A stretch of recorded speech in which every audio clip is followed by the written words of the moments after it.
Hao. Ako nga pala ay isang caretaker dito sa Taiwan. 8 years na po ako dito nagwo-work.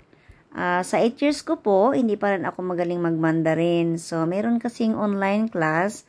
Nang nalaman ko na merong online class, nagpa-register kaagad ako. Sa awa ng Panginoon, nakapasok ako. So, ito na nga mga guys, batch 3 kami. Kasi mga guys, napaka-importante talaga mga guys na matuto tayo ng language nila mga guys, salita nila dito mga guys, lalong-lalo na sa ating mga alaga, mostly is matatanda.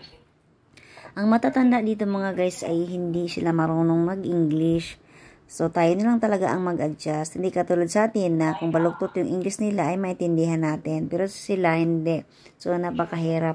So, kailangan, lalo na sa mga 7-Eleven, pag bumili kayo mga guys, napakasungit ang mga sales lady dyan. Lalo na, hindi sila marunong mag-English. So, tayo na lang talaga ang mag-adjust. Tayo na ang mag-aral. At saka magagamit rin nyo ito mga guys. Kung umuwi na, kung mag-for good na kayo sa Pinas, may mga hiring doon na translator. So, malaki ang sahod din doon sa Pinas. So, arat na kayo sa mga bata pa dyan. Tamang-tamang pang mga edad. So, mag-ano na kayo mga guys. Mag-aral na kayo para rin to sa inyo. Magagamit nyo rin to sa Pinas kung kayo ay mag-for good na. Gusto niyo na doon na mag-work. O, diba? So, sa mga gustong magpa-register dyan or mag-aral ng Mandarin, meron din guys, face-to-face. Sa mga, lalo na sa mga factory, ay every Saturday, Sunday, wala naman silang pasok.